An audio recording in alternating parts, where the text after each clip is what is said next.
Claire Moreau, 29 ans, avançait à pas mesurés entre les rues humides de Lyon, tenant la main de son fils Théo, âgé de 6 ans. Son manteau élimé et ses chaussures trop usées racontaient silencieusement l'histoire d'une femme qui luttait chaque jour pour garder la tête hors de l'eau. Depuis que le père de Théo les avait abandonnés sans un mot, elle jonglait entre des petits boulots précaires, serveuse de nuit, femme de ménage à l'aube, parfois aide à domicile. Tout cela pour payer un loyer trop cher dans un appartement minuscule du quartier de la Guillotière et pour que Théo ne manque jamais de nourriture, même si elle-même se privait souvent. Chaque matin, Claire déposait Théo à l'école avec un baiser rapide, puis enchaînait ses tâches, son téléphone à la main pour surveiller les appels potentiels d'un nouvel employeur temporaire. Ses journées n'étaient que course contre la montre, improvisation et espoir fragile. La fatigue lui pesait dans les jambes, mais elle tenait bon. Elle n'avait pas le choix. Théo était tout ce qu'elle avait, et elle était tout pour lui. Depuis plus d'1 an, Claire partageait la garde de Théo avec les parents de son ex-compagnon. Les grands-parents paternels des gens aisés vivant dans un quartier bourgeois n'avaient jamais accepté Claire. Pour eux, elle n'était qu'une fille sans avenir, un poids pour leur petit-fils. Depuis quelque temps, ils avaient engagé des démarches légales pour obtenir la garde exclusive, arguant de l'instabilité financière et professionnelle de Claire. Cette menace planait sur elle comme une épée prête à tomber. Elle se souvenait encore du jour où le courrier du tribunal était arrivé, plié net, presque froid. Les mots semblaient crier dans le silence de la cuisine. Convocation, audience, droits parentaux. Claire avait senti son cœur s'effondrer, mais pas longtemps. Elle s'était levée, avait serré Théo dans ses bras et s'était promis de se battre. Pas pour elle, mais pour lui. Mais les obstacles ne cessaient de se dresser. Le peu d'économies qu'elle avait réussi à mettre de côté avait fondu dans les honoraires d'un avocat commis d'office qui avait rapidement abandonné son dossier faute de paiement. Les services sociaux, débordés, ne lui étaient d'aucune aide réelle. Et pourtant, malgré les nuits sans sommeil, malgré les humiliations et les refus, Claire persistait. Elle croyait fermement que l'amour qu'elle offrait à son fils avait plus de valeur que toutes les fiches de paix du monde. Chaque soir, elle racontait des histoires à Théo, inventant des mondes où les mères courageuses sauvaient leurs enfants grâce à leur cœur et leur détermination. Elle s'asseyait près de lui jusqu'à ce qu'il s'endorme, puis retournait à ses propres batailles, remplir des formulaires, envoyer des courriels, chercher un travail de plus. Elle gardait tout pour elle, ne se plaignait jamais. Les voisins la connaissaient à peine. À leurs yeux, Claire était discrète, polie, fatiguée peut-être, mais toujours droite. Mais à l'intérieur, le doute rongeait. Et si elle perdait Théo? Et si, malgré tout son amour, elle n'était pas assez? Cette pensée la hantait comme une ombre, prête à l'engloutir. Pourtant, chaque matin, elle se levait, essuyait ses larmes en silence et repartait, car elle savait que renoncer, ce serait vraiment tout perdre. Ce jour-là, alors qu'elle préparait un sac de vêtements à donner au centre communautaire local, Claire ne se doutait pas que sa vie allait bientôt basculer. Pas par un miracle, pas par une promesse politique, mais par un simple geste de bonté, une décision instinctive prise sous la pluie, une action qui, sans le savoir, l'amènerait droit vers le cœur même de son combat. Ce jour-là, le ciel de Lyon était bas, épais, d'un gris uniforme, comme si la ville entière avait été plongée dans une brume silencieuse. Claire, tenant fermement le volant de sa vieille Renault Clio, roulait lentement sur une route secondaire à la sortie de la ville. À l'arrière, un sac de vêtements soigneusement plié, quelques jouets usagés et 2 boîtes de conserve attendaient d'être déposés au centre communautaire du quartier de Vèze.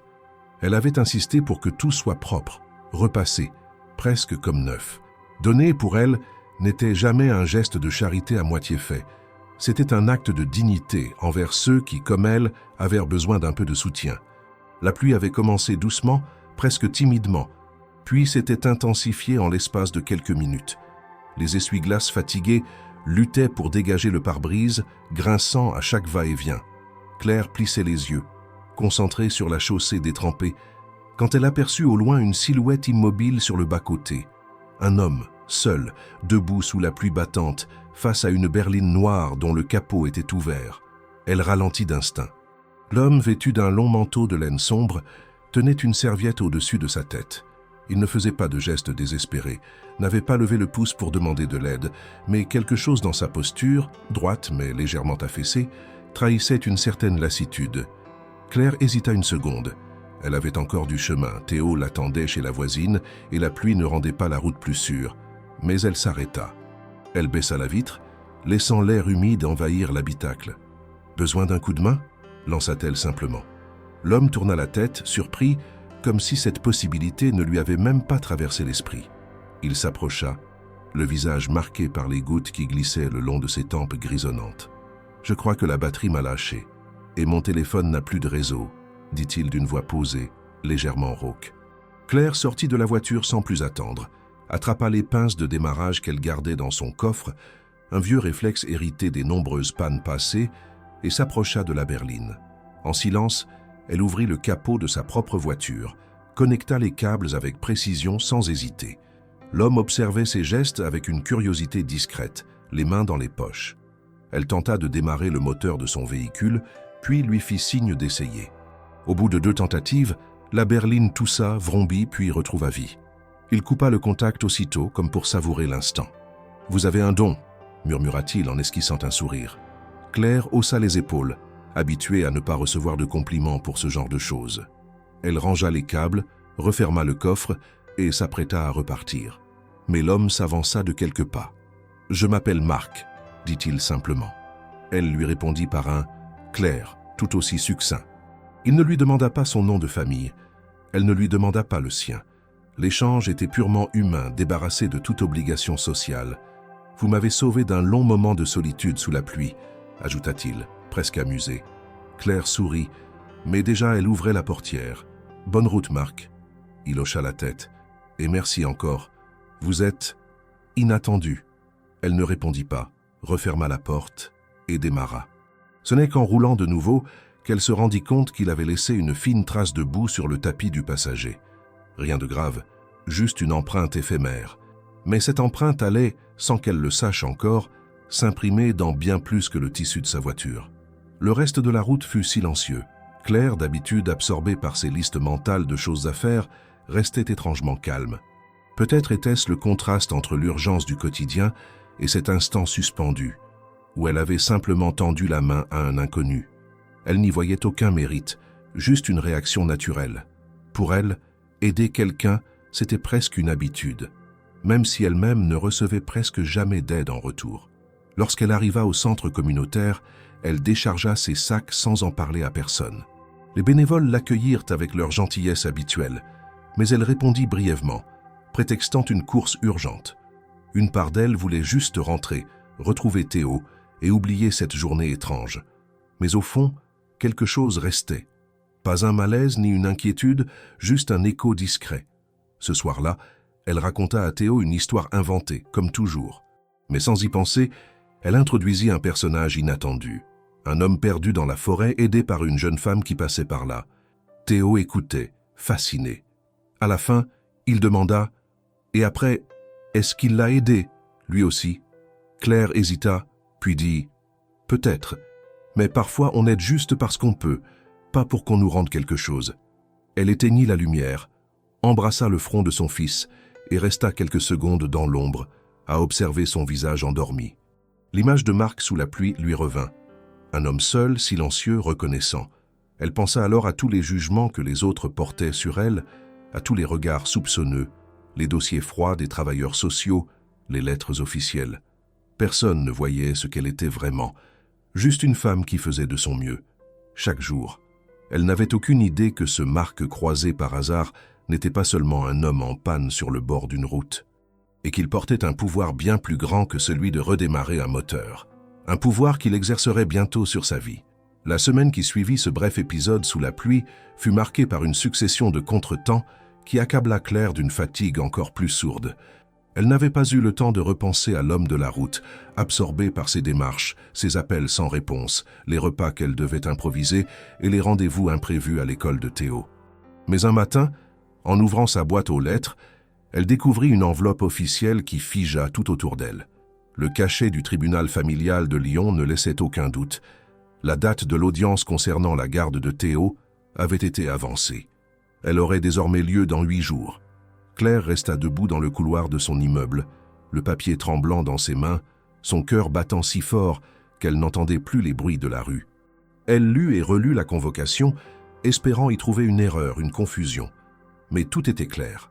Pire encore, un nom inconnu figurait désormais en bas du document.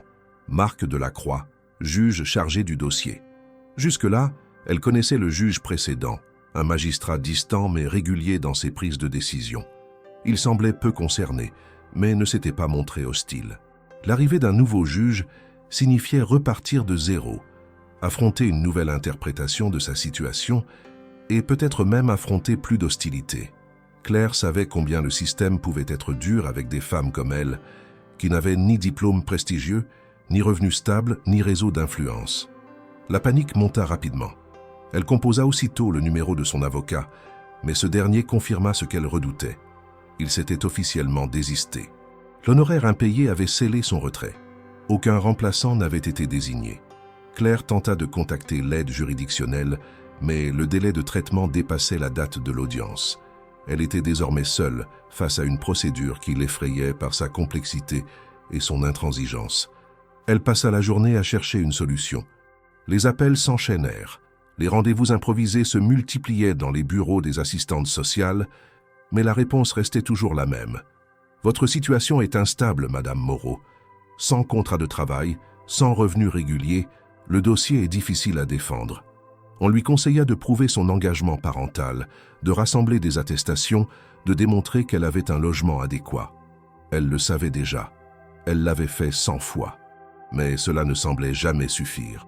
Le plus douloureux était de constater l'aisance avec laquelle les grands-parents de Théo manœuvraient dans cette même administration. Ils avaient un avocat réputé, présentaient des documents soignés, apportaient même des photos de Théo dans leur maison de campagne, tout sourire. Ils affirmaient vouloir le bien de l'enfant, tout en insinuant que Claire était incapable de lui offrir une vie stable. Ils insistaient sur ses horaires changeants, sur le quartier modeste où elle vivait, sur le fait qu'elle n'avait pas de famille proche pour l'aider. Ils construisaient un portrait froid, un peu flou, mais suffisant pour semer le doute. Claire passa les jours suivants dans un état de tension constant.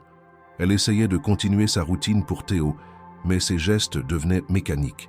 La moindre remarque de l'école, la moindre toux de son fils suffisait à l'alarmer. Elle ne mangeait presque plus, dormait par à-coups. Chaque soir, elle s'efforçait de garder son calme devant Théo, de lui raconter des histoires, de lui faire réciter l'alphabet comme si tout allait bien. Mais dès qu'il dormait, elle s'effondrait sur la table de la cuisine, entourée de papiers, de dossiers, de lettres, cherchant désespérément une faille, un argument, quelque chose qui puisse faire pencher la balance de son côté. Elle consulta même un organisme de médiation familiale dans l'espoir de trouver une solution amiable. Mais les grands-parents refusèrent de participer à toute démarche de conciliation. Pour eux, le combat devait se jouer devant le juge, là où leur pouvoir et leurs ressources pouvaient faire la différence. Ils affirmaient à qui voulait l'entendre que Claire n'était pas en mesure d'élever Théo. Pas par manque d'amour, non, mais par manque de structure. Leur discours était poli, presque bienveillant en surface, mais parfaitement tranchant dans le fond. Le 6e jour avant l'audience, Claire reçut un document qui l'ébranla plus encore. Un mémoire rédigé par l'avocat des grands-parents. Il y était question de négligence présumée, de témoignages flous d'anciens voisins et même d'un épisode où Claire aurait, selon eux, laissé Théo seul quelques minutes dans l'appartement pendant qu'elle descendait sortir les poubelles. Elle se souvenait de cet instant. Théo dormait, elle était sortie 2 minutes, et la porte restait entrebâillée. Rien d'illégal, rien de dangereux. Mais transformé en accusation, ce détail devenait une arme contre elle. Dans un coin de son esprit, une question revenait sans cesse. Qui était ce nouveau juge? Marc Delacroix. Le nom ne lui disait rien. Elle chercha sur Internet, quelques mentions sur des forums de droit, un profil professionnel sobre. Il semblait sérieux, peu médiatisé, issu de la région mais rien de précis. Il était arrivé récemment au tribunal de Lyon, en mutation.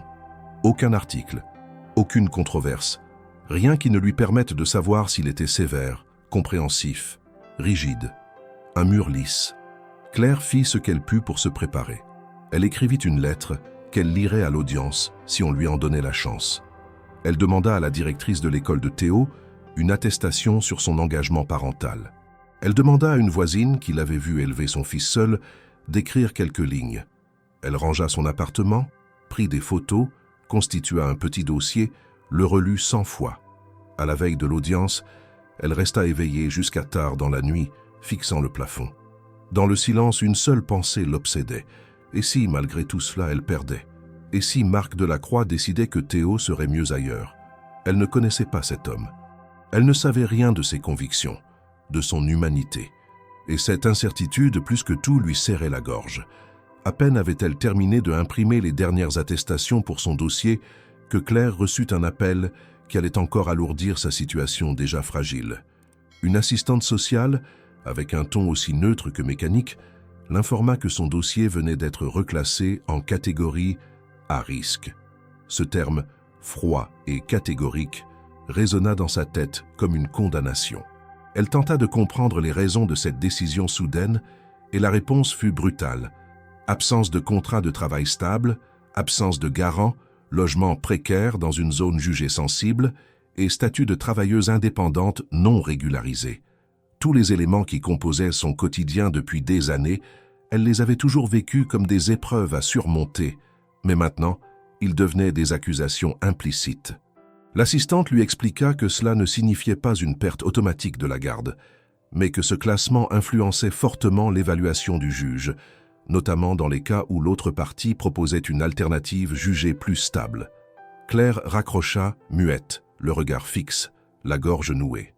Elle comprenait soudain que tout ce qu'elle croyait avoir défendu jusque-là, son engagement, sa capacité à élever Théo seul, son amour constant, ne pesait pas assez face à des critères administratifs.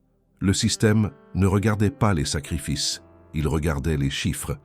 Elle se sentit écrasée. Ce n'était pas seulement un obstacle de plus, c'était un changement de terrain, dans une bataille déjà déséquilibrée.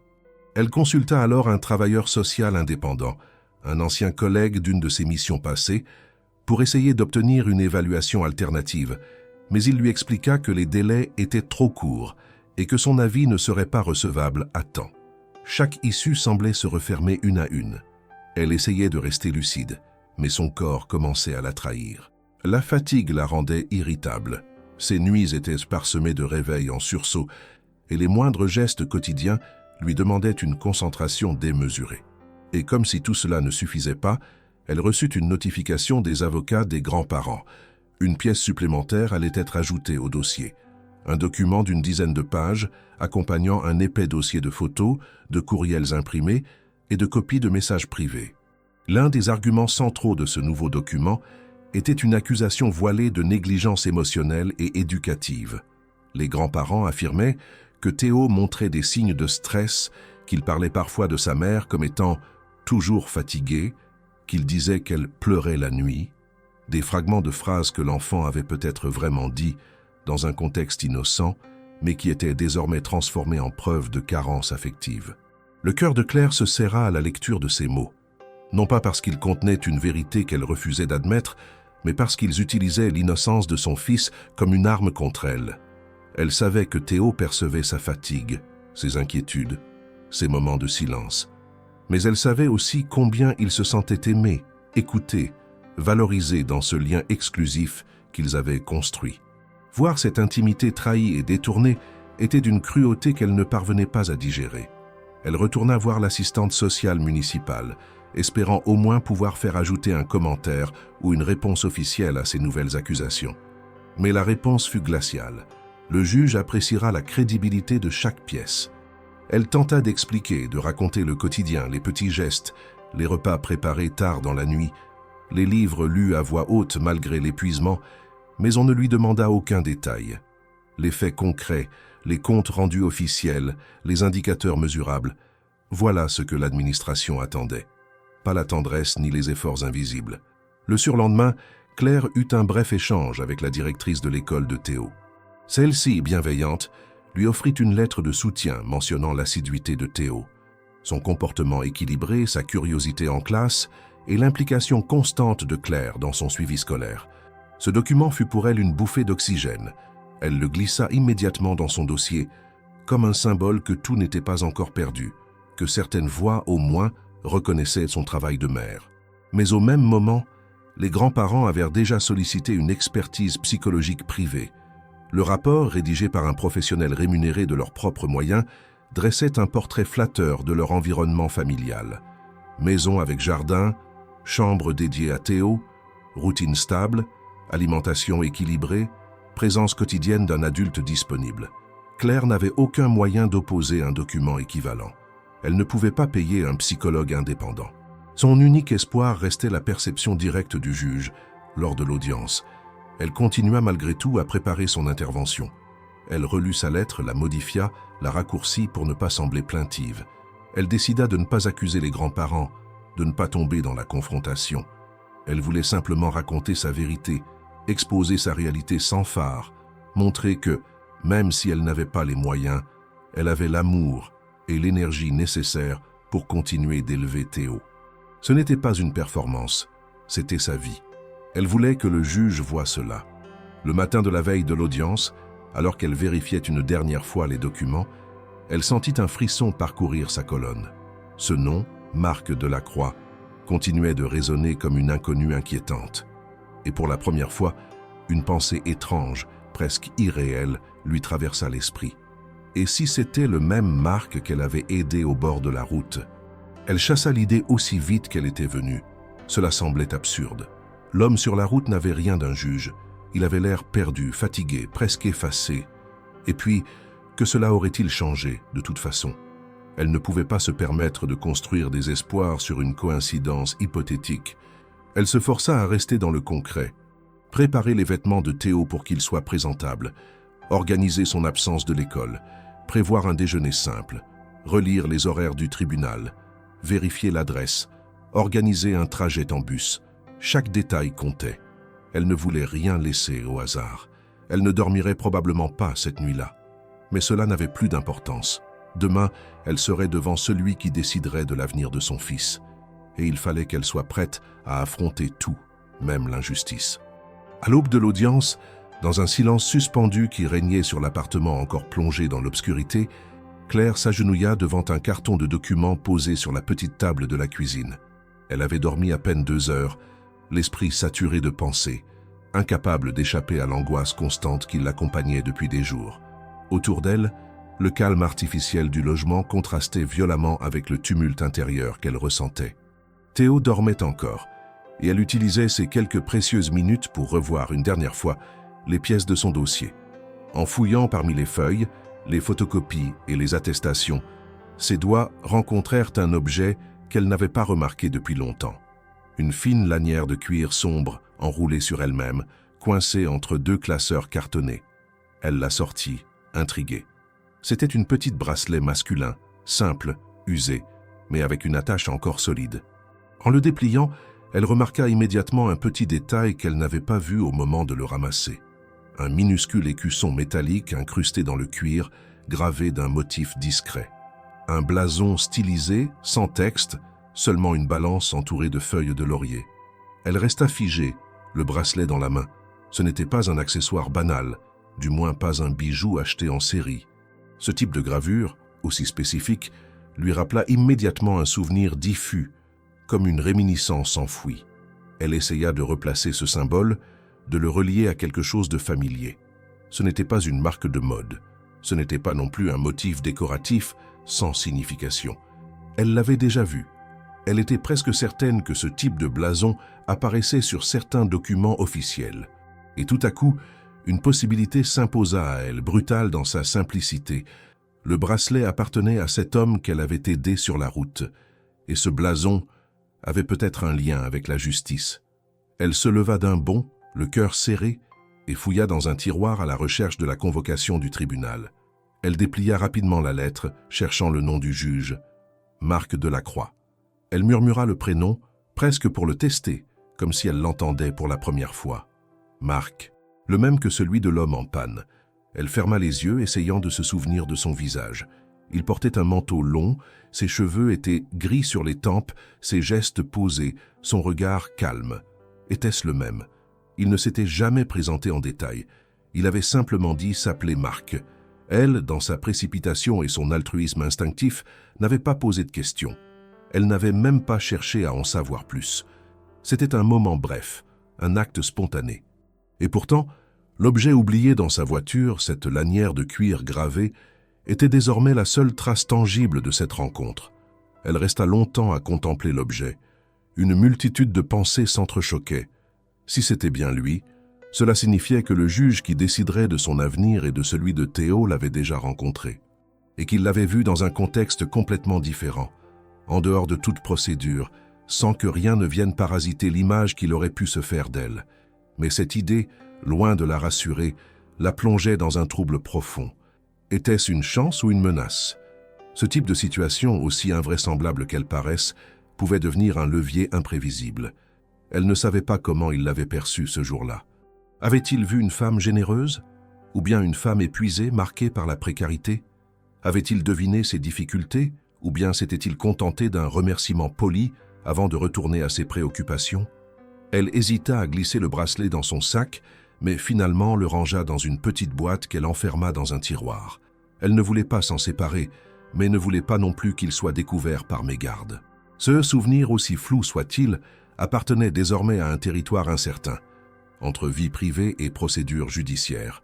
Le seul fait qu'elle l'ait trouvé à ce moment précis, la veille de son audience, semblait ajouter un poids étrange à sa présence. Pourtant, Claire se força à ne pas laisser son esprit s'échapper dans des conjectures. Elle n'avait pas de temps à perdre en spéculation. La vérité, elle la découvrirait bientôt. Ce jour-là, elle emmena Théo chez la voisine bien avant l'heure prévue. Elle voulait marcher un peu avant de se rendre au tribunal, tenter de rassembler ses pensées. Le froid piquant du matin l'aidait à rester lucide, malgré la tension qui lui nouait l'estomac. Elle révisait mentalement les grandes lignes de ce qu'elle comptait dire, les phrases clés qu'elle voulait prononcer, les faits qu'elle devait mettre en avant. Mais malgré tous ses efforts, une part de son attention restait accrochée à ce bracelet oublié, à cette rencontre sous la pluie et à ce nom sur la convocation. Quand elle arriva à proximité du tribunal, elle s'arrêta un instant sur le trottoir opposé, observant la façade imposante du bâtiment. C'était un lieu qu'elle connaissait déjà, mais qui lui semblait plus intimidant que jamais. Elle inspira profondément, puis traversa. À l'accueil, on lui indiqua la salle d'audience avec une précision administrative, sans un mot de plus. Elle gravit les escaliers, le dossier serré contre elle, le regard fixé droit devant, évitant de croiser celui des autres justiciables qui attendaient leur tour. Elle s'installa sur un banc de bois à l'extérieur de la salle. Son cœur battait à tout rompre. Autour d'elle, les avocats allaient et venaient, échangeant des formules juridiques dans un langage qu'elle ne maîtrisait pas. Elle se sentait minuscule, étrangère à ce monde de codes et de procédures. Pourtant, elle savait que dans quelques minutes, elle serait appelée à parler, à se tenir droite, à défendre sa vérité. Et malgré tout ce qu'elle avait préparé, une seule image revenait sans cesse. Celle d'un homme sous la pluie, debout à côté d'un capot ouvert, recevant son aide avec surprise. Elle ne pouvait pas s'en défaire. Elle voulait croire que cela n'avait rien à voir, que le passé ne s'immiscerait pas dans cette décision. Mais au fond d'elle, elle savait qu'elle reconnaîtrait ce visage en une fraction de seconde, si jamais c'était lui. Et cette perspective, aussi irréelle soit-elle, la rendait presque incapable de respirer. L'instant où le nom de Claire fut prononcé dans le couloir du tribunal marqua un basculement brutal entre l'attente nerveuse et la réalité. Elle se leva, les jambes légèrement engourdies, la gorge sèche, tenant fermement son dossier contre sa poitrine comme un bouclier invisible. Le greffier ne lui adressa pas un mot de plus, seulement un signe de tête indiquant l'entrée de la salle. Elle franchit le seuil d'un pas hésitant puis s'arrêta, saisie par une vision qui coupa son souffle. Assise à l'autre bout de la pièce, vêtue d'une toge noire impeccable, le visage calme, les mains croisées sur le bureau, se trouvait Marc Delacroix. C'était lui, l'homme qu'elle avait aidé quelques jours auparavant sous cette pluie battante à l'écart de la ville. Il n'y avait plus aucun doute. Elle reconnut instantanément les traits du visage, la posture, cette expression contenue, presque distante, mais où percevait à présent une rigidité particulière. Il leva les yeux vers elle à son entrée, croisa son regard, et quelque chose se figea brièvement dans l'air. Il ne sourit pas, ne fit aucun signe. Mais ses yeux, l'espace d'une seconde, trahirent une légère surprise. Puis son visage reprit son expression neutre. Claire resta debout, pétrifiée, un instant trop long avant d'avancer. Elle sentait le regard des autres dans la salle, l'assistante sociale, les avocats des grands-parents, ces derniers assis bien droits sur les bancs, vêtus de vêtements sobres mais visiblement coûteux. Elle s'installa à la place indiquée, à gauche, sans avocat à ses côtés. Le vide à côté d'elle paraissait gigantesque. Elle ne pouvait s'empêcher de repasser en boucle cette rencontre, les gestes simples qu'elle avait eus, l'échange bref, et maintenant, le poids de cette coïncidence déconcertante. Le greffier annonça l'ouverture de l'audience. Le ton solennel du moment contrastait violemment avec l'agitation intérieure de Claire. Marc Delacroix prit la parole d'une voix calme, contrôlée, en annonçant les parties, les circonstances du dossier et les objectifs de cette séance. Pas une seule inflexion dans son ton n'indiquait qu'il reconnaissait Claire. Il la nommait comme n'importe quelle autre mère présente dans un conflit judiciaire, avec la distance professionnelle attendue d'un magistrat. Cette froideur la dérouta presque autant que s'il l'avait accueillie avec familiarité. Elle l'observa du coin de l'œil tout au long de la première demi-heure. Il prenait des notes, posait des questions techniques aux représentants des grands-parents, examinait les pièces transmises avec attention. Il semblait concentré, méthodique, parfaitement dans son rôle. Claire avait l'impression d'être invisible malgré le souvenir partagé. Elle se surprit même à douter de la réalité de cette rencontre passée. Et si elle s'était trompée? Si l'homme sur la route n'était qu'un simple citoyen et que le juge Delacroix n'avait rien à voir avec lui? Mais non. C'était le même regard, le même front légèrement plissé, cette même manière de réfléchir avant de parler. Lorsque vint le moment de s'adresser à elle, Marc Delacroix leva à nouveau les yeux. Claire sentit immédiatement que cet échange serait différent. Il lui posa des questions claires, sans agressivité sur son parcours professionnel, sa situation actuelle, ses démarches pour trouver un emploi stable, ses conditions de logement. Chaque mot qu'il prononçait portait le ton neutre du droit. Mais dans ses pauses, ses silences entre les phrases, Claire percevait une forme d'attention plus soutenue. Il ne cherchait pas à la piéger, mais à comprendre. Puis, sans transition, il demanda à entendre les avocats des grands-parents. Ces derniers, parfaitement préparés, déroulèrent un argumentaire fluide, structuré, émaillé de termes techniques et d'éléments concrets. Ils parlaient de stabilité, de confort, de continuité éducative. Ils évoquaient les nombreuses absences de Claire de son domicile, son instabilité financière, son incapacité à assurer un environnement optimal pour l'enfant. Le ton n'était jamais accusateur en surface, mais chaque mot portait un sous-entendu lourd. Claire avait l'impression d'être réduite à un tableau de bord, à une liste de déficiences mesurées en cases rouges. Elle tenta de garder la tête haute, mais chaque phrase prononcée en face d'elle semblait l'écraser davantage. Elle se demanda si Marc Delacroix voyait cette inégalité, s'il percevait la manière dont le droit, parfois, renforçait les privilèges au lieu de les équilibrer. Il gardait le silence, notant avec une régularité mécanique ses lunettes abaissées au bout du nez, son regard se relevant de temps à autre vers l'orateur. Lorsque le juge annonça une pause, Claire sentit ses jambes flancher légèrement. Elle se leva, s'éloigna lentement de la salle, croisa les grands-parents dans le couloir, qui ne daignèrent même pas tourner la tête vers elle. Elle marcha jusqu'à une petite baie vitrée au bout du couloir, cherchant un point fixe sur l'horizon, pour éviter que ses pensées ne s'emballent. Ce qu'elle venait de vivre n'était qu'une première moitié. Le pire était peut-être encore à venir. En retournant vers la salle d'audience, elle croisa furtivement Marc Delacroix dans un autre couloir adjacent. Il était seul, sans toge, juste son visage et ses traits un peu plus détendus. Leurs regards se croisèrent à nouveau. Cette fois, il sembla sur le point de dire quelque chose, mais il se contenta de la regarder quelques secondes, presque comme s'il vérifiait que c'était bien elle, la même femme que celle de la route. Puis il détourna les yeux et reprit son chemin. Ce moment silencieux, suspendu, valait plus que n'importe quelle déclaration. Claire comprit que cette reconnaissance avait bien eu lieu. Elle n'avait pas imaginé. Il savait. Il l'avait reconnu. Et pourtant, dans la salle, il n'avait rien laissé transparaître. Ce double langage entre la loi et la mémoire la désorientait. Elle ignorait si cela la plaçait dans une situation plus favorable ou si, au contraire, cela contraignait le juge à une rigueur encore plus inflexible. Elle retourna s'asseoir, prête à livrer sa propre version de l'histoire, sans artifice, sans défenseur, avec pour seule arme la vérité de son quotidien. Son cœur battait fort, mais ses mains ne tremblaient plus. Le regard du juge l'avait troublée, mais il avait aussi réveillé quelque chose en elle, l'envie de se battre jusqu'au bout, même si le verdict demeurait incertain, même si tout penchait contre elle. Il lui restait encore sa voix, et elle comptait bien l'utiliser. Le silence retomba lourdement dans la salle d'audience quand Marc Delacroix annonça que la parole revenait à Claire Moreau. Le greffier leva les yeux, les avocats des grands-parents se reculèrent légèrement sur leur siège, et les intéressés eux-mêmes se figèrent dans une attitude polie, mais visiblement assurée. Tous attendaient sans doute une intervention fragile, hésitante, d'une mère seule, sans avocat, sans défense structurée, une voix vacillante qui s'effondrerait sous le poids des procédures. Claire, pourtant, s'avança d'un pas calme, dossier en main, et demanda si elle pouvait s'exprimer. Le juge acquiesça d'un simple geste. Elle inspira profondément et commença. Elle ne lut pas la lettre qu'elle avait rédigée. Elle ne sortit pas ses notes. À cet instant, elle comprit que ce qu'elle devait dire ne pouvait pas être lu, ni dicté, ni récité. Il fallait parler comme elle vivait, directement, sans filtre, sans détour.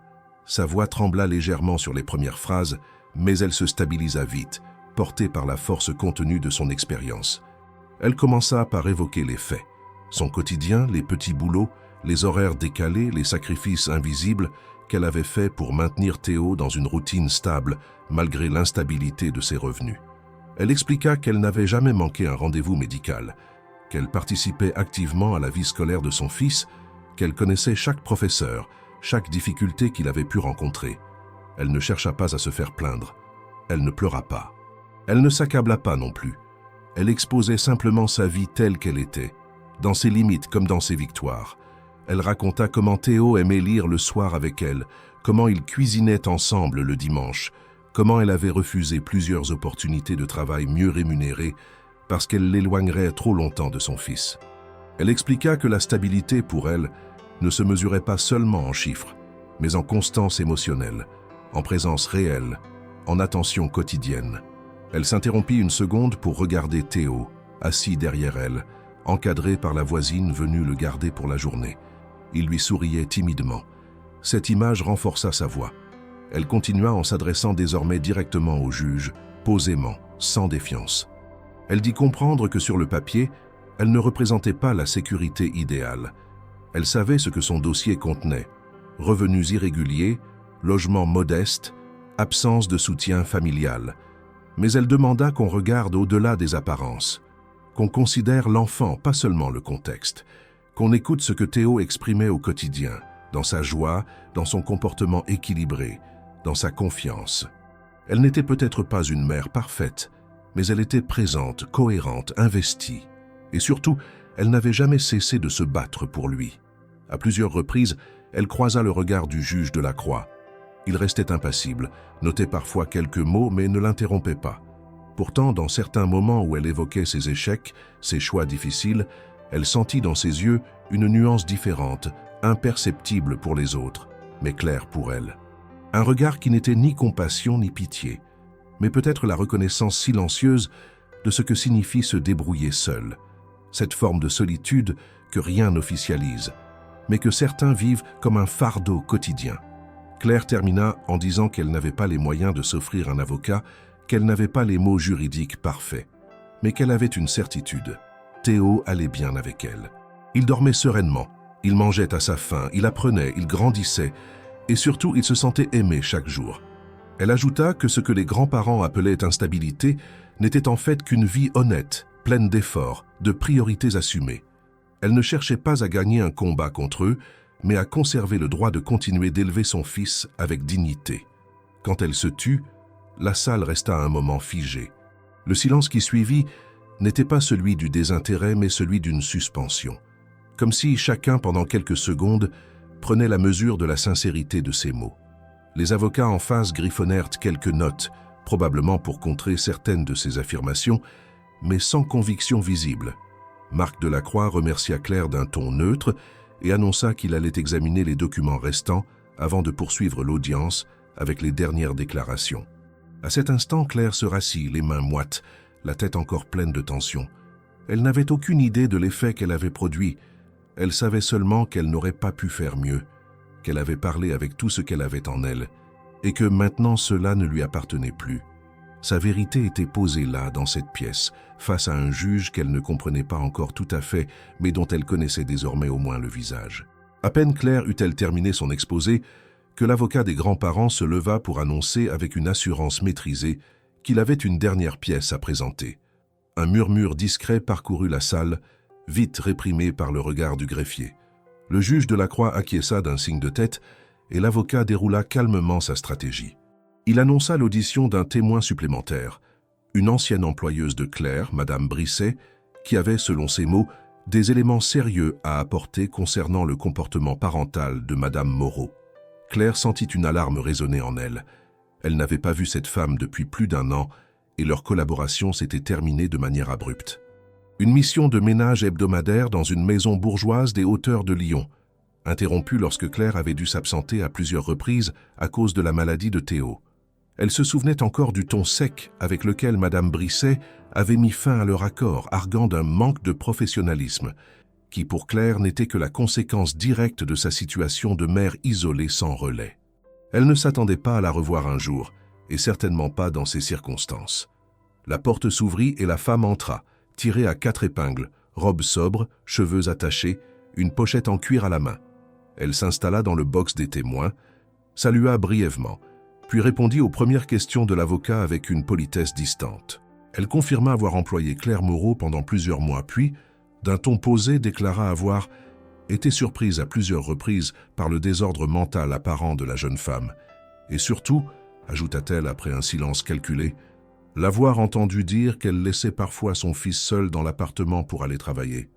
Elle insista sur le fait qu'il ne s'agissait pas de simples impressions, mais de paroles directes, et qu'elle s'était toujours inquiétée pour l'enfant. À ces mots, le sang de Claire se glaça. Elle ne se souvenait d'aucune conversation de ce genre. Jamais elle n'avait dit qu'elle laissait Théo seul pour aller travailler. Elle l'avait peut-être mentionné une fois, qu'elle n'avait trouvé personne pour le garder un soir et qu'elle avait dû improviser, mais jamais comme une pratique régulière. Le témoignage de Madame Brisset la peignait comme une mère imprudente, voire négligente, incapable de faire passer la sécurité de son enfant avant ses obligations. Et dans le silence glacé de la salle d'audience, ces mots prenaient une ampleur démesurée. Claire voulut se lever, protester, mais elle se contint. Marc Delacroix ne broncha pas. Il prit note, comme à son habitude, demandant ensuite si le témoin avait d'autres faits à mentionner. Madame Brisset évoqua un autre épisode. Un jour où Claire serait arrivée en retard, visiblement épuisée, et aurait dit que son fils avait pleuré toute la nuit. Elle termina son témoignage en soulignant qu'elle n'avait jamais voulu nuire, mais qu'elle estimait avoir une responsabilité morale à faire entendre sa voix. Le ton, volontairement modéré, ne faisait qu'amplifier la portée des accusations. Claire sentit son estomac se nouer. Elle savait qu'un tel témoignage, même s'il ne reposait sur aucun fait vérifié, pouvait peser lourd dans la balance. La parole d'un témoin extérieur, considéré comme neutre, valait souvent plus que la sienne, surtout face à un juge censé rester impartial. Elle se tourna vers Delacroix, tentant de capter un indice, une réaction. Mais rien. Son visage restait figé dans cette neutralité professionnelle qui, dans cette seconde, devenait insupportable. Lorsque le juge annonça une suspension de séance avant la reprise des débats, Claire sortit précipitamment. Elle marcha jusqu'au couloir, les yeux embués, le cœur battant à tout rompre. Tout ce qu'elle avait construit venait de recevoir un coup violent. Comment se défendre contre un souvenir mal interprété, contre des paroles sorties de leur contexte, contre une femme qui ne l'avait jamais comprise et qui, maintenant, apparaissait comme une voix de raison dans un dossier complexe. Claire se sentit humiliée, trahie et surtout impuissante. Elle s'assit sur un banc vide, la tête entre les mains. Elle avait tout donné, tout raconté avec sincérité, et voilà qu'un souvenir tronqué menaçait de tout emporter. Elle se demanda si elle devait demander à témoigner de nouveau, si elle devait écrire une réponse. Mais que pouvait-elle dire, sinon qu'elle n'avait jamais mis son enfant en danger? Ce genre de défense, dans ce contexte, sonnerait comme un démenti tardif, une justification, et elle n'avait personne pour l'appuyer. Personne dans cette salle n'avait vécu son quotidien, vu ses nuits blanches, ses choix, ses dilemmes. Personne ne pouvait comprendre. Le couloir du tribunal restait silencieux. Des avocats passaient, jetant des regards furtifs, mais sans s'arrêter. Claire tenait encore son dossier contre elle, mais maintenant, il lui semblait dérisoire. Une pile de papier contre une parole bien placée. Elle tenta de se recentrer. Ce n'était pas fini. Le juge n'avait pas encore rendu sa décision, et même si cette déclaration avait porté un coup dur, elle refusait d'abandonner. Elle se leva, retourna lentement vers la salle et s'assit à nouveau à sa place. Lorsque la séance reprit, le climat avait changé. Les avocats des grands-parents paraissaient plus détendus, presque certains de l'issue. Claire, en revanche, se sentait dans un état de concentration douloureuse. Elle ne regardait plus le juge, ni les autres. Elle fixait un point dans le vide, répétant mentalement les quelques faits qu'elle pourrait encore énoncer si on lui donnait la parole. Elle ne savait pas si elle en aurait l'occasion, mais elle savait qu'elle ne devait pas se laisser écraser. La dernière heure de l'audience fut brève. Le juge de la Croix posa encore quelques questions, surtout techniques. Il interrogea les grands-parents sur les modalités concrètes d'accueil de Théo, sur leur disponibilité, leur quotidien. Il nota leurs réponses sans commentaire. Il ne demanda rien de plus à Claire.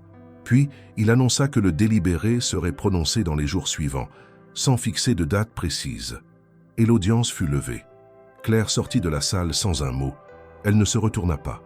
Elle ne chercha pas à croiser le regard du juge.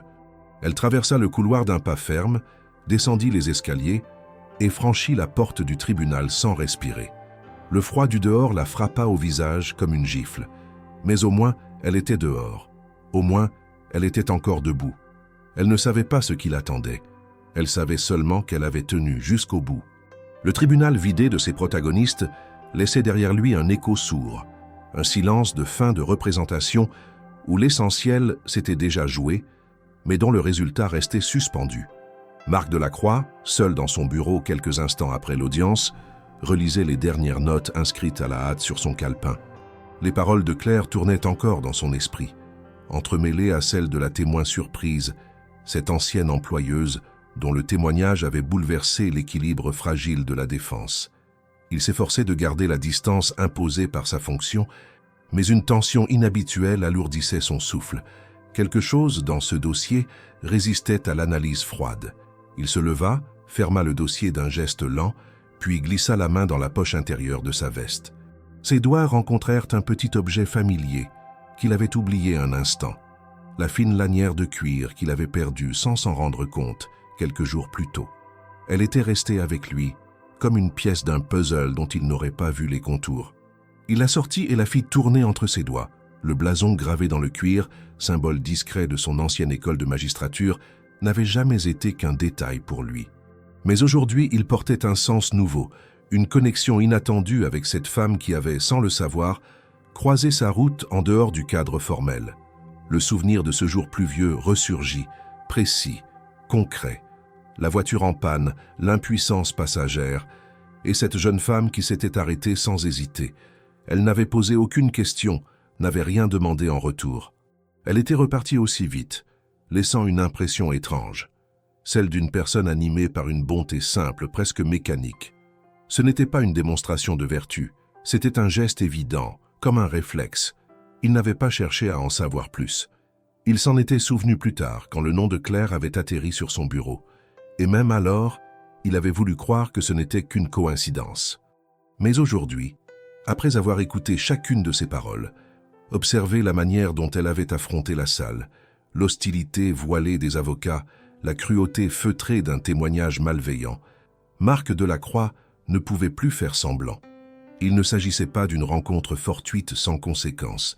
Il savait maintenant que ce moment avait dessiné un prisme à travers lequel il voyait désormais cette affaire. Et cette reconnaissance le mettait face à une difficulté inédite, maintenir son impartialité tout en sachant qu'il avait déjà perçu, hors du cadre judiciaire, une parcelle d'humanité chez l'une des parties. Il s'assit à nouveau, les coudes posés sur son bureau, la lanière de cuir entre les mains. Ce qu'il avait vu chez Claire ce jour-là n'était pas de la faiblesse ni de l'imprudence. C'était de la présence, une forme d'attention rare, celle qu'on ne peut pas feindre. Dans cette salle d'audience, elle avait été fidèle à cette image, droite, épuisée, mais authentique. Il n'avait rien oublié de son regard ce jour-là, ni de sa manière d'agir sans attendre un mot en retour. Et soudain, au-delà même de l'instant présent, un autre souvenir s'imposa à lui, bien plus lointain, celui d'une femme d'un tout autre temps. Sa propre mère, veuve avant qu'il n'ait atteint l'âge de raison, travaillant le soir dans une blanchisserie, dormant peu, comptant chaque pièce de monnaie pour qu'il puisse, lui, finir ses études. Il se revit, adolescent, assistant à ses sacrifices, entendant les remarques des voisins sur cette femme seule avec un enfant. Il n'avait jamais oublié les mots qui la décrivaient. Instable, fragile, dépassée. Il savait pourtant à quel point elle avait tout donné pour lui. À quel point ce regard extérieur avait toujours été injuste, incapable de saisir l'essentiel. Ce souvenir le heurta comme une vérité longtemps tue. Il comprit à cet instant que la situation de Claire réveillait en lui quelque chose de profond, d'intime. Ce n'était pas un lien affectif, ni une projection simpliste. C'était une résonance. Le système dans lequel il officiait exigeait des preuves tangibles, des indicateurs rigides, des diagnostics cliniques. Mais au fond, il savait que certains éléments de la parentalité échappaient à ces mesures, que l'amour ne se chiffrait pas, que la stabilité ne se résumait pas à un emploi à temps plein ou à un pavillon bien rangé. Il savait aussi que les grands-parents de Théo avaient tout préparé. Leur dossier était irréprochable, leur posture irréprochable, leur discours poli. Mais il y avait dans leur démarche une froideur calculée, un désir de contrôle plus qu'un désir de protection. Ils voulaient sauver un enfant qui n'était jamais en danger, l'arracher à une mère qui n'avait jamais failli dans l'essentiel. Leur stratégie juridique, aussi solide soit-elle, n'avait jamais pu cacher totalement le regard de propriété qu'ils posaient sur l'avenir de Théo. Delacroix se leva à nouveau, marcha lentement dans la pièce. Il regarda par la fenêtre, les rues de Lyon s'étendant au loin sous un ciel pâle. Ce n'était pas à lui de réparer les injustices de la vie. Il le savait. Mais c'était à lui de trancher avec justesse, d'interpréter les faits avec rigueur, mais aussi de peser les réalités humaines dans toute leur complexité. Ce jour-là, il ne pouvait ignorer ce qu'il avait vu, ni dans le regard de Claire quand elle avait parlé de son fils, ni dans le silence pesant qu'elle avait gardé face aux témoignages mensongers. Elle n'avait pas surjoué, elle n'avait pas contesté avec violence. Elle avait encaissé, sans pour autant abandonner. Il revint à son bureau, ouvrit à nouveau le dossier, relut certaines lignes, puis le referma. Il savait déjà ce qu'il ferait, mais il le ferait en respectant le cadre, en honorant la justice telle qu'elle devait être exercée, sans favoritisme, sans précipitation.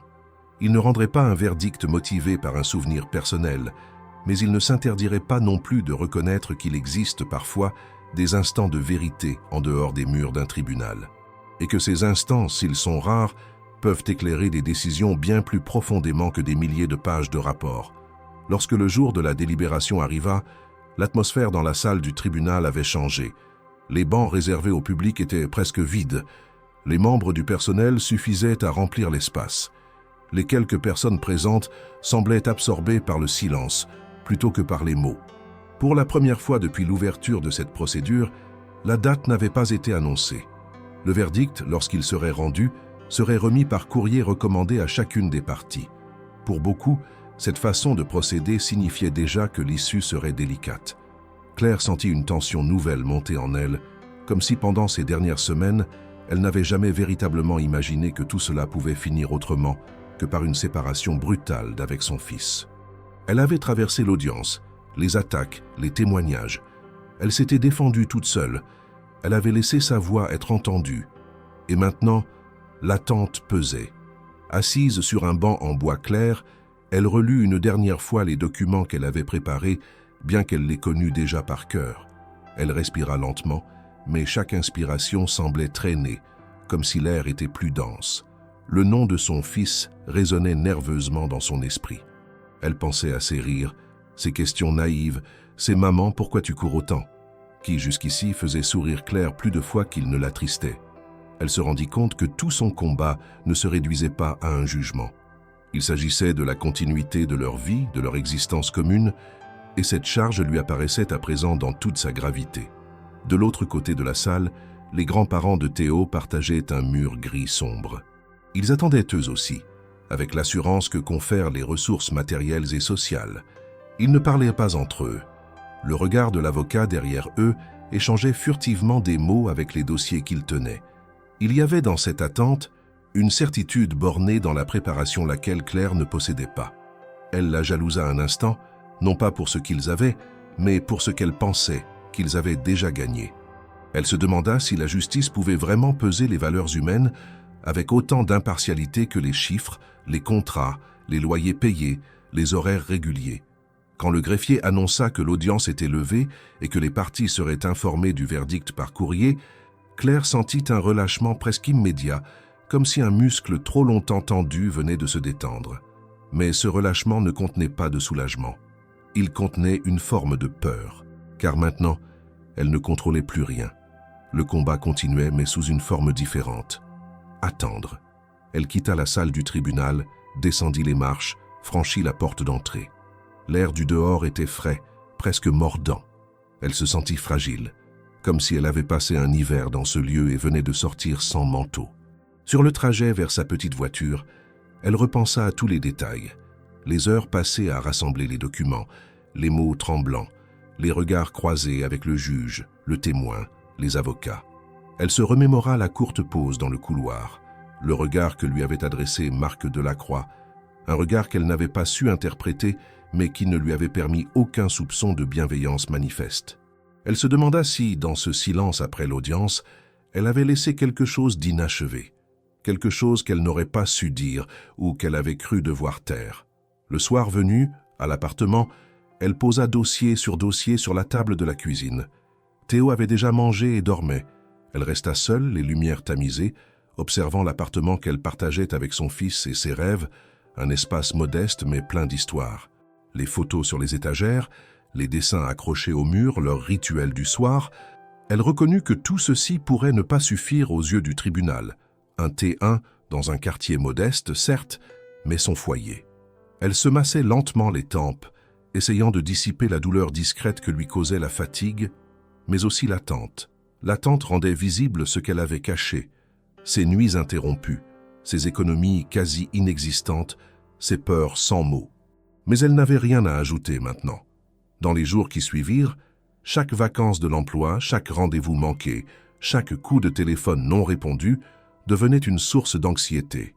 Elle guettait le facteur, chaque bruit dans l'escalier, la sonnette.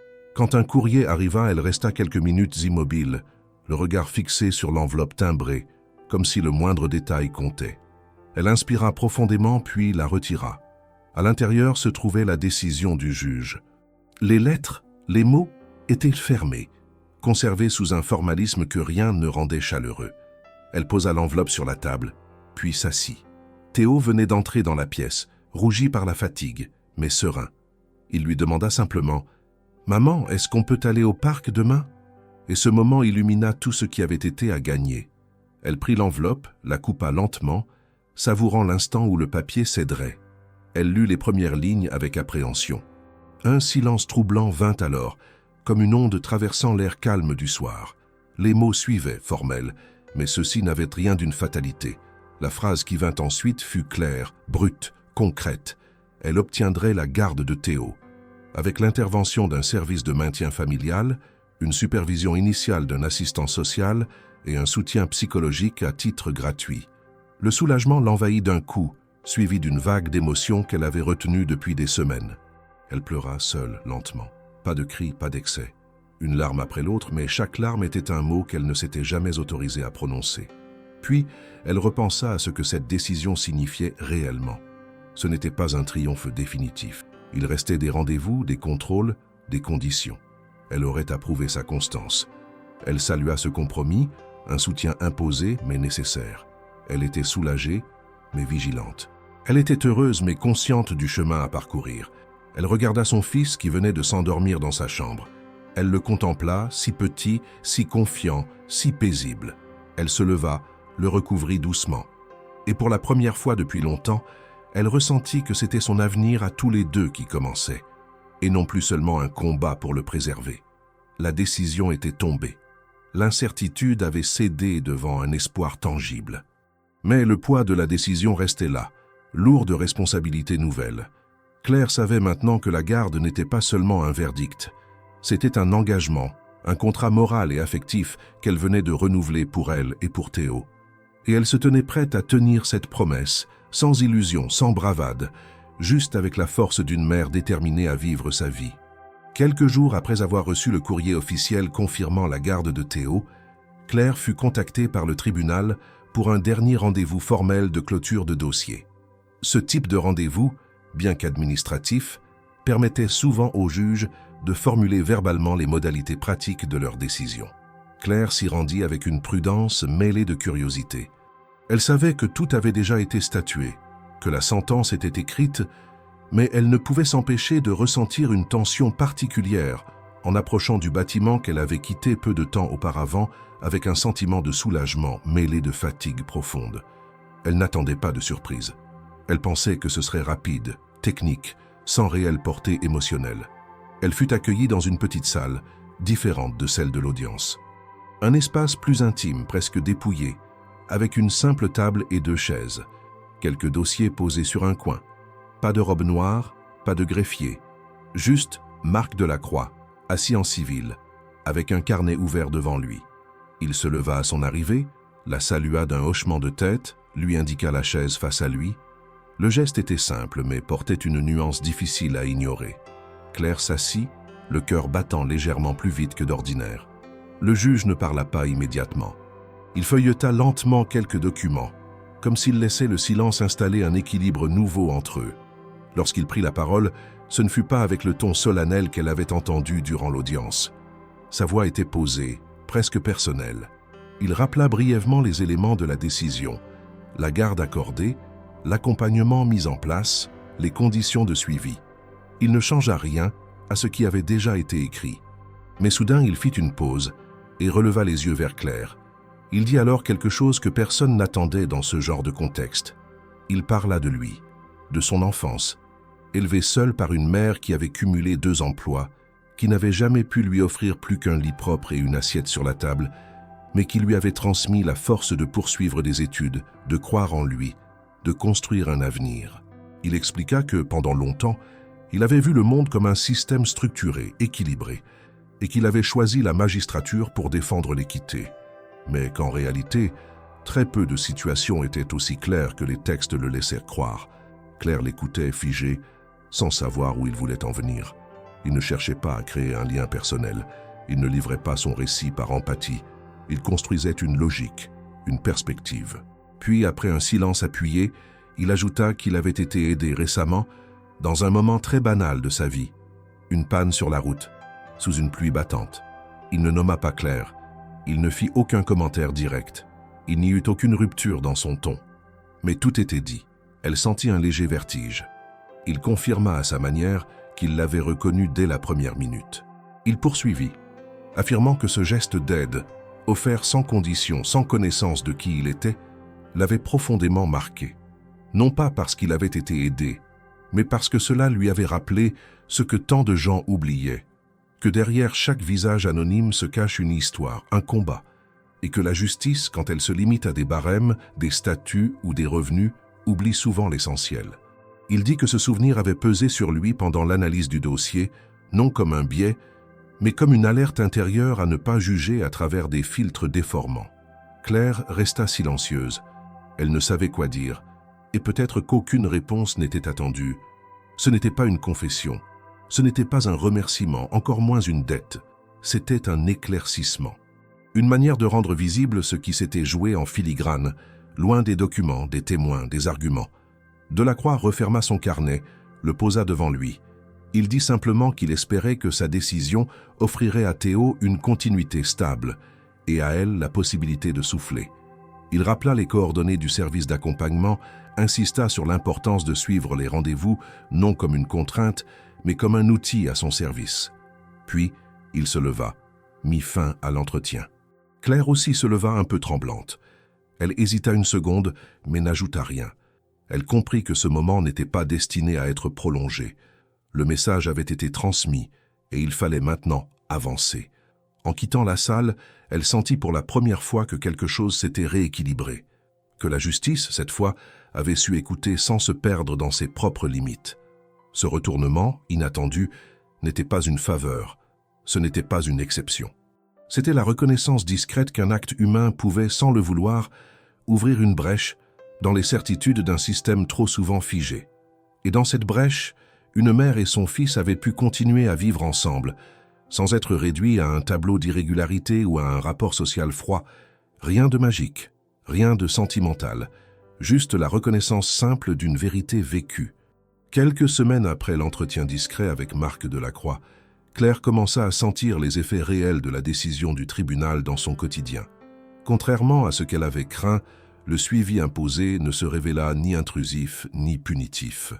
L'assistante sociale désignée, une femme d'une cinquantaine d'années prénommée Jeanne, se montra rapidement attentive, posée et respectueuse.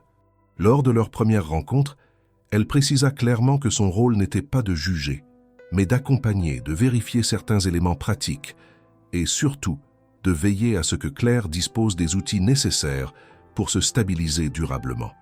Claire ouvrit sa porte avec un mélange d'appréhension et de détermination. Elle n'avait rien à cacher, mais elle redoutait que le moindre désordre, le moindre mot mal interprété, puisse à nouveau devenir une arme contre elle. Jeanne entra, observa l'espace sans froideur, fit quelques remarques sur la luminosité de l'appartement, les dessins accrochés au mur, la table bien rangée. Elle prit des notes, mais engagea surtout un dialogue. Elle demanda comment Claire s'organisait avec Théo, quels étaient ses horaires de travail, ses projets à court terme.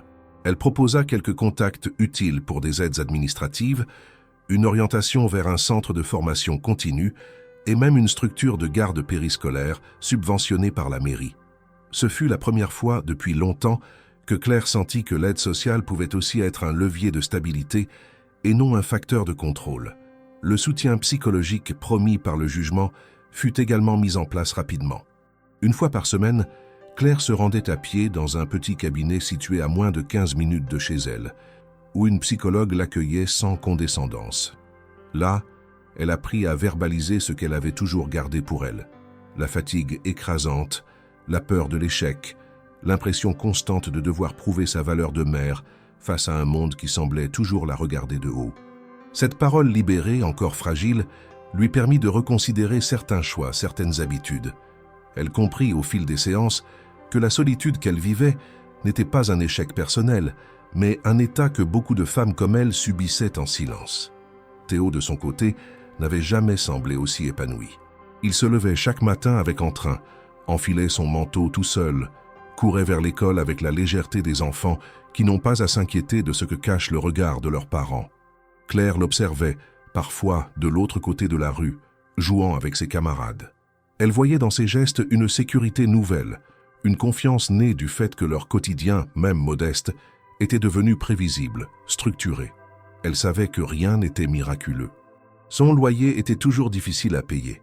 Ses missions restaient temporaires, mais il y avait désormais une forme d'équilibre qui, jusque-là, lui avait échappé. Elle repensait souvent à ce que Marc Delacroix avait dit lors de leur dernier échange. Pas tant à ses souvenirs personnels qu'à sa manière d'aborder le jugement comme une responsabilité humaine et non simplement administrative. Elle avait compris dans les jours qui avaient suivi qu'il n'avait pas modifié la loi pour elle, ni contourné les procédures. Il avait simplement appliqué le droit dans toute sa complexité, avec une compréhension du réel que trop peu de juges prenaient le temps de cultiver. Et dans cette application-là, il y avait eu une reconnaissance. Pas une récompense, pas un geste de gratitude, mais une validation du fait que ses efforts, sa persévérance, avaient du poids. Cette reconnaissance se propagea peu à peu dans d'autres sphères. À l'école de Théo, la directrice félicita Claire pour sa régularité, pour son implication constante. Elle l'encouragea à participer au conseil des parents d'élèves, au centre communautaire où elle continuait à apporter quelques vêtements et objets usagés. On lui proposa de prendre en charge une demi-journée d'atelier pour d'autres mères célibataires. Ces gestes simples, sans prétention, construisaient un autre type de stabilité, celle de l'estime retrouvée, du sentiment de ne plus être seule contre tous. Mais le chemin restait exigeant. Chaque mois nécessitait une organisation serrée, un arbitrage entre les dépenses essentielles, les imprévus, les choix éducatifs. Claire continuait à travailler tard, à répondre à des annonces, à prospecter pour des missions de nettoyage, de secrétariat à distance, de garde ponctuelle. La fatigue ne l'avait pas quittée, mais elle n'était plus écrasante. Elle faisait désormais partie de sa réalité, au même titre que ses responsabilités, ses victoires discrètes, sa volonté de construire un avenir viable. Un jour, alors qu'elle triait des papiers, elle retrouva la copie de la décision du juge. Elle la relut en silence, s'arrêtant sur les termes juridiques précis, les paragraphes décrivant les mesures de soutien. Rien dans ce texte n'évoquait leur rencontre fortuite sur la route, ni l'échange informel qui avait suivi. Mais tout dans ce texte portait la marque d'une décision rendue avec la pleine conscience des conséquences humaines. Elle rangea le document avec soin, non comme une relique, mais comme un rappel tangible que la justice, lorsqu'elle écoute, peut réparer sans humilier. Ce jour-là, elle écrivit quelques lignes dans un carnet qu'elle tenait pour elle-même, un espace de mots qu'elle n'avait encore jamais montré à personne. Elle y nota qu'elle n'attendait plus qu'on reconnaisse ses efforts, mais qu'elle se savait désormais capable de les honorer, que la peur de tout perdre ne la dominait plus, qu'elle avait appris à exister autrement, non pas en prouvant sans cesse qu'elle méritait son rôle de mère, mais en le vivant pleinement, avec les moyens qu'elle avait et ceux qu'on lui avait enfin permis d'utiliser. Cette justice-là, celle qui ne s'était pas contentée de juger mais avait su reconnaître, resterait pour elle une rareté précieuse. Et si elle devait un jour en parler à Théo, ce ne serait pas pour lui raconter une histoire édifiante. Ce serait pour lui dire que parfois, quand on ne baisse pas les bras, il arrive que le monde, même s'il ne devient pas plus juste, ouvre une brèche suffisante pour qu'on puisse y faire passer un peu de lumière. Ce jour-là, le ciel de Lyon était d'un bleu pâle, traversé de nuages lents qui projetaient à leur ombre sur les toits encore humides de la nuit. Claire marchait sur le trottoir qui longeait l'ancien bâtiment du tribunal, tenant fermement la main de Théo, qui trottinait à côté d'elle, racontant d'une voix animée un épisode vécu à l'école. Elle l'écoutait d'une oreille attentive, souriant par intermittence, absorbée autant par les mots de son fils que par ses propres pensées. Cela faisait maintenant plusieurs semaines que la décision du juge de la Croix avait été rendue et que leur quotidien avait trouvé une nouvelle stabilité. Ce matin-là, elle devait passer déposer des documents complémentaires au service de suivi social. Un simple rendez-vous administratif sans enjeu particulier. Mais son esprit, malgré la routine, restait en alerte, encore marqué par la tension de ces derniers mois. Elle n'avait plus croisé Marc Delacroix depuis l'entretien privé dans la petite salle du tribunal. Il n'avait jamais été question d'un autre contact, aucun besoin d'en dire davantage. Ce qu'il avait exprimé avait été suffisant. Pourtant, une part d'elle, discrète mais persistante, gardait en mémoire le regard qu'il lui avait adressé ce jour-là, et la manière dont il avait parlé de justice, non pas comme une mécanique, mais comme un engagement. Elle n'en attendait rien, mais elle ne l'avait pas oublié. Après avoir remis les documents au guichet, Claire sortit avec Théo qui réclamait une boisson chaude. Elle accepta, et tous deux traversèrent la place pour s'arrêter dans un petit café discret, situé à l'angle d'une ruelle calme. Tandis qu'elle s'installait à une table près de la vitrine, elle aperçut, sur le trottoir d'en face, une silhouette familière. Un homme, seul, lisant quelque chose dans ses mains, debout, les épaules légèrement courbées. Il leva la tête et leurs regards se croisèrent. Il fallut moins d'une seconde à Claire pour reconnaître Marc Delacroix. Il la vit, s'arrêta, puis, après une hésitation mesurée, traversa la rue. Il ne portait pas de dossier, ni de toge, ni de sac de travail, juste un manteau sobre et une écharpe sombre. Lorsqu'il arriva à hauteur de la table, il s'arrêta, sourit faiblement et dit simplement « Bonjour, Claire ». Elle répondit par un « Bonjour, monsieur », instinctif, puis, voyant qu'il restait debout, ajouta « Vous voulez vous asseoir une minute ?» Il accepta d'un signe de tête et s'installa, posant calmement les mains sur la table. Théo, intrigué, observa l'homme un instant, puis retourna à sa boisson. Claire, elle, restait droite, attentive, curieuse, sans être sur la défensive. Le juge de la Croix prit la parole en premier d'une voix posée. Il expliqua qu'il avait vu son nom sur la liste des rendez-vous sociaux du matin et qu'il avait su qu'elle viendrait ce jour-là. Il précisa qu'il ne voulait pas perturber son quotidien, ni empiéter sur la clôture du dossier, mais qu'il tenait à lui rendre quelque chose. Il sortit de sa poche un petit sachet en tissu qu'il posa doucement devant elle. Claire, perplexe, l'ouvrit et découvrit la lanière de cuir, le bracelet qu'elle avait trouvé dans sa voiture après leur première rencontre. Il dit simplement « Je crois qu'il vous appartenait pendant un moment ». Claire, surprise, sourit, puis hocha la tête. « Oui, je l'avais rangé. Je ne savais pas si je devais. » Il l'interrompit avec douceur. « Vous avez fait ce qu'il fallait. » Il n'ajouta rien. Le silence s'installa, mais ce n'était pas un silence vide.